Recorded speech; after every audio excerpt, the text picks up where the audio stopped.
Hello बच्चों, चलिए प्रश्न को पढ़ते हैं और समझते हैं। यदि a बराबर समुच्चय के अवयव हैं 2, 4, 6, 8, 10 और समुच्चय b के अवयव हैं 3, 4, 5, 6 और समुच्चय c है हमारे पास 5, 6, 7, 8, तो दिखाइए b सममित अंतर c बराबर होगा c सममित अंतर b के। ठीक है बच्चों, तो ये हमें सिद्ध यहाँ पर करना है।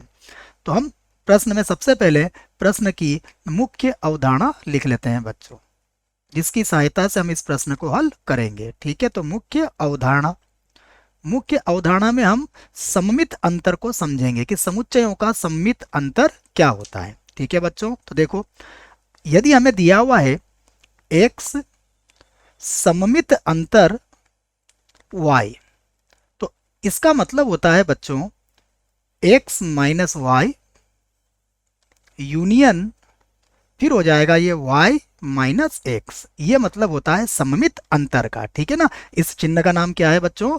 इस चिन्ह को हम यहां पर कहते हैं सममित अंतर। सममित अंतर। ठीक है बच्चों, ये आपको याद रखना है। अब हम इस प्रश्न को हल करते हैं। देखो, तो अब हमें जो दिया है उसे लिख लेते हैं हम। तो दिया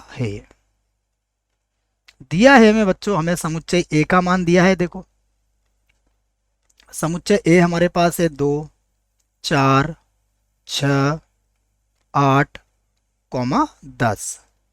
समुच्चय बी का मान भी हमें दिया है। समुच्चय बी का मान है 3, 4, 5 और 6। ठीक है बच्चों, समुच्चय सी का मान भी हमें दिया है, हम उसे भी लिख लेते हैं। ये हमारे पास है 5, उसके बाद है 6, फिर है 7 और उसके बाद है 8। ये हमने तीनों समुच्चयों को लिख लिया है।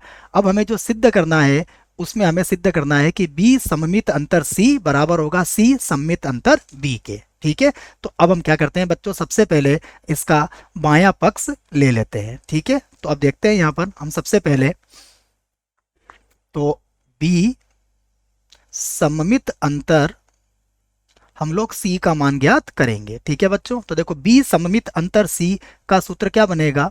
ये बनेगा b माइनस सी यूनियन, फिर बनेगा c माइनस बी। ठीक है बच्चों, तो अब आपको माइनस करना आना चाहिए। देखो, समुच्चय b में से आपको समुच्चय c को घटाना है, तो इसका मतलब होता है इसमें c का कोई भी अवयव नहीं आएगा।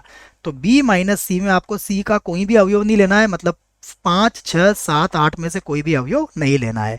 तो b माइनस सी हमारा कितना बन जाएगा बच्चों? देखो, एक तो हो जाएगा इसमें 3, क्योंकि 3 हमारे c के पास नहीं है। फिर आ जाएगा हमारे पास 4, 4 भी c के पास नहीं है। ठीक है, तो 5 और 6 c के पास है, इसलिए हम इसे नहीं लेंगे। तो ये तो हमारा क्या निकल गया बच्चों? b माइनस सी। फिर यूनियन, अब हम c माइनस बी ज्ञात करेंगे, मतलब c के वह अवयव हम यूज प्रयोग करेंगे जो b के पास नहीं है। तो देखो, 5 और 6 तो दोनों के पास है, 7 और 8 हमारे b के पास नहीं है। तो यहां से हमें क्या मिल जाएगा बच्चों? यहां से हमें मिलेगा 7, 8। ठीक है, अब आप देखो, यूनियन का मतलब होता है इसमें दोनों के अवयव हम लेंगे। तो देखिए, हमारे पास यूनियन में क्या आ जाएगा? ये हो जाएगा 3, 4 भी आ जाएगा, 7 भी आ जाएगा और 8 भी आ जाएगा। तो बच्चों, हम इसे समीकरण 1 बना लेते हैं। ठीक है, अब हम क्या करते हैं?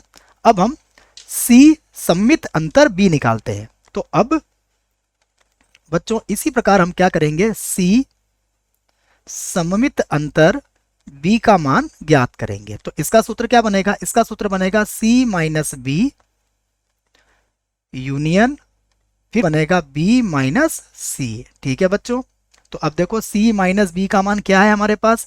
c माइनस बी का मान हमने ऊपर देखो निकाल रखा है, कितना आ जाएगा? 7, 8। फिर बनेगा यूनियन, और b माइनस सी हमारे पास कितना है? ये है 3, 4। ठीक है बच्चों, अब देखो, हम दोनों का क्या करेंगे? यूनियन ले लेंगे। तो यूनियन में हमें दोनों ही अवयव लेना पड़ेंगे, दोनों समुच्चयों के अवयव लेना पड़ेंगे। तो ये होगा 3, फिर होगा 4, उसके बाद आ जाएगा 7 और फिर आ जाएगा हमारे पास 8। ठीक है बच्चों, इसे बना दिया हमने समीकरण 2। अब देखो, क्या समीकरण 1 और 2 हमारी बराबर है? तो हम कह सकते हैं समीकरण 1 व समीकरण 2 से देखो इस दोनों समीकरणों से क्या होगा बच्चों, हम लिख सकते हैं b सममित अंतर c बराबर होगा c सममित अंतर b के। ठीक है बच्चों, तो ये हमने सिद्ध कर दिया है। आशा करता हूं आपको इस प्रश्न का उत्तर समझ में आया होगा। धन्यवाद।